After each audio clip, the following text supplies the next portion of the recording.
In August 1923, when the rescue ship Donaldson approached the shores of the remote Wrangel Island in the Arctic, Captain Harold Noyce expected to find only remains and traces of a terrible tragedy.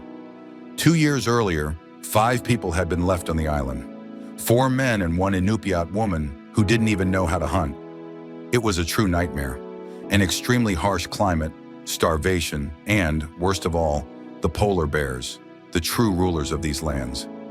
No one believed that anyone could have survived there for so long. As the rescue team approached the first shelter, they found only the decomposed body of one of the men. Then they moved toward the second shelter, but what they saw there shocked them to the core. This whole story began with poverty and a mother's love.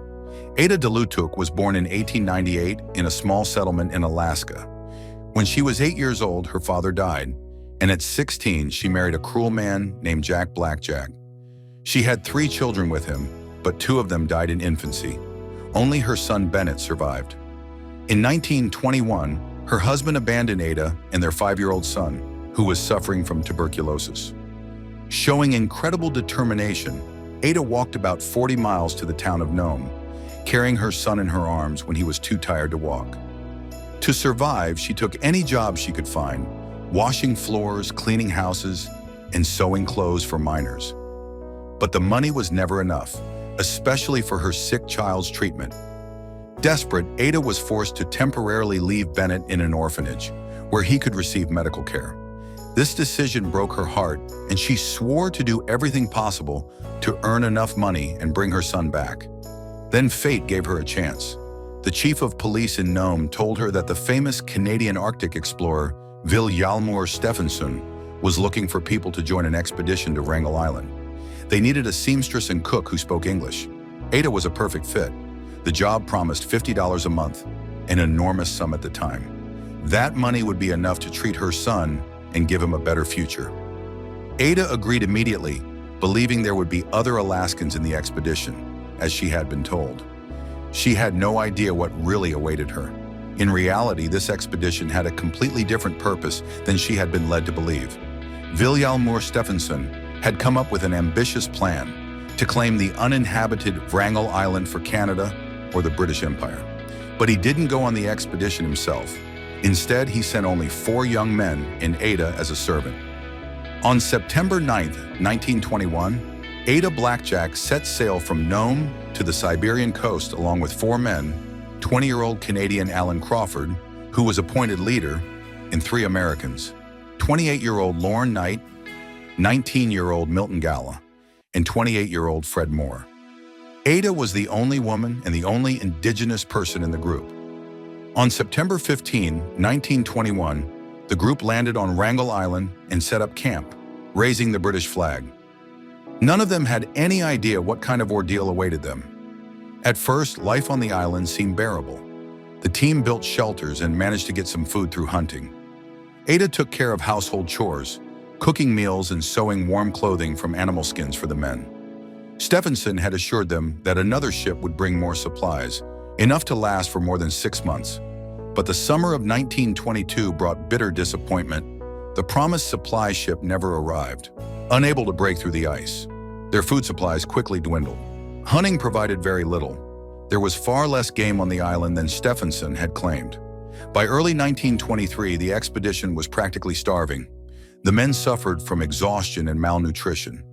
Lorne Knight developed scurvy, which severely weakened him. Tensions in the camp grew, and the situation became desperate.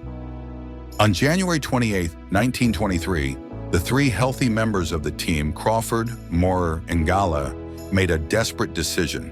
They left Ada to care for the severely ill Knight and set out on foot across 87 miles of ice in the Chukchi Sea, hoping to reach the mainland and find help.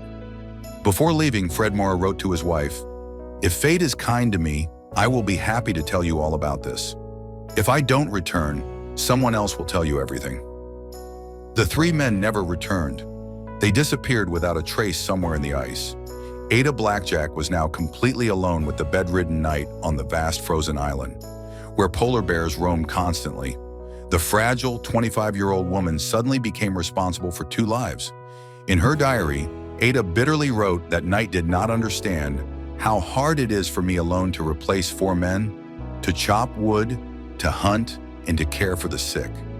Still, she devoted herself to looking after Lorne, acting as his nurse, caretaker, companion, and sole provider of food. Weakened by scurvy, Knight often sank into despair and irritability, taking out his frustration on the only person by his side, Ada. She endured his insults with remarkable patience, doing everything she could to keep both of them alive. But the disease proved stronger. On June 23, 1923, Lorne Knight died in Ada's arms. Now she was truly alone on the frozen island. No one knew if she was still alive. No one was planning to return for her until the following summer, if anyone even intended to come at all. Around her, there was nothing but polar bears, freezing temperatures, and an endless, icy wilderness. Ada didn't have the strength to bury Knight's body in the frozen ground. Instead, she placed him in his sleeping bag on his bed and built a barricade of wooden crates around him to keep scavengers away. She moved into a different tent where the remaining supplies were stored to escape the smell of decomposition. She reinforced the walls and roof with driftwood that had washed up on shore. Every morning, she typed a short message on the portable typewriter left behind by her teammates, just in case rescuers arrived while she was away. She made notes saying that she was alive and, for example, had gone out to check her traps. On July 23, 1923, her typed message read only, "I thank God that I am alive." Then she faced a terrifying reality. To survive, she had to learn everything she had never known. The delicate woman who had never held a rifle now had to become a hunter. Gathering her courage, Ada launched a fierce fight for survival. She mastered hunting, learning to set traps for Arctic foxes and checking them daily in hopes of catching food. She taught herself to shoot a rifle and used it to bring down birds for meat. She foraged for edible roots and berries whenever she could find them. Survival now rested entirely on her shoulders. She gathered firewood, hauled water, and kept the fire burning at all costs. When her clothes wore out, she sewed herself a new warm coat with a hood and fur boots from reindeer hides. Even her means of transportation and observation had to be crafted from scratch. Using pieces of driftwood and canvas, she built a small boat so she could fish and hunt seals near the shore, as the expedition's original boat had been lost in a storm. Near her camp, she constructed a wooden observation platform to spot bears and other animals from a distance. Knowing the deadly threat of polar bears, Ada always kept her weapon ready. She mounted a rifle holder above her bed so she could grab it instantly if a bear attacked during the night. This fear was not unfounded. One day, while gathering shellfish along the shore at low tide, Ada came face to face with a mother polar bear and her cub. When I finally realized it was a polar bear, the tent was about 400 yards away, she wrote in her journal. I ran as fast as I could. When I reached the tent, I nearly fainted. Despite the danger, she continued going out to search for food, risking her life while trying to avoid direct encounters with predators. Her only comfort in isolation was Victoria, the expedition's cat, who had stayed on the island with her. This small, fluffy companion helped Ada keep her sanity through the long polar nights. On August 19, 1923, the rescue ship Donaldson finally arrived at Wrangel Island. The operation was led by Harold Noyce, a colleague of Stephenson. He expected to find at least some of the men alive. But what the rescuers saw shocked them to the core. Only Ada emerged to meet them, holding a thin, frail cat in her arms. Inside the first shelter, they found the decomposed body of Knight. In the second, a small, exhausted Inupiat woman was peacefully sleeping next to her cat, wrapped in a warm coat she had sewn herself. During her 707 days on the island, including about 8 weeks in complete solitude, Ada had not only survived, but had also developed skills that allowed her to navigate the frozen wilderness with relative confidence.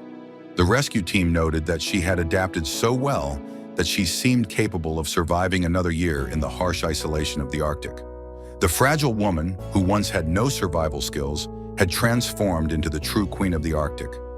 Upon returning to civilization, Ada Blackjack briefly became the center of media attention. Newspapers called her the female Robinson Crusoe for her incredible will to live. Her survival, the only one of the 5 expedition members to return alive, became a symbol of extraordinary courage and resilience. But Ada found the attention overwhelming. Above all, she thought about her family. She spent her 2 years' salary, which in the end was never paid in full, on her son's medical treatment. Ada was able to take Bennett out of the orphanage and bring him to Seattle, where he received much-needed treatment for tuberculosis. Her life afterward was not easy. She remarried and had a second son, Billy, but this marriage also failed and ended in divorce. Facing financial struggles again, Ada was forced to place both of her sons in a foster family for a time. However, just as she had done with Bennett before, she refused to accept separation. Through hard work, she eventually regained financial stability and took her children back. Over time, public interest in her faded. Ada deliberately avoided the spotlight. She refused interviews and stayed away from journalists. She returned to a simple life in her homeland of Alaska, even working as a reindeer herder near Nome for some time, using the survival skills she had gained on the island. Her eldest son, Bennett, never fully recovered. He suffered from the effects of his illness and passed away from a stroke in 1972 at the age of 58. His death was a devastating loss for Ada. She lived for another decade and passed away on May 29, 1983, in a nursing home in Palmer, Alaska, at the age of 85. It was only after her death that authorities finally recognized her bravery.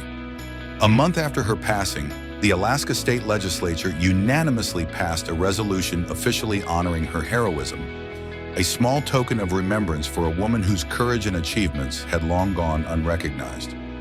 The story of Ada Blackjack is one of perseverance, a mother's love, and the ability of an ordinary person to stand against the raw forces of nature.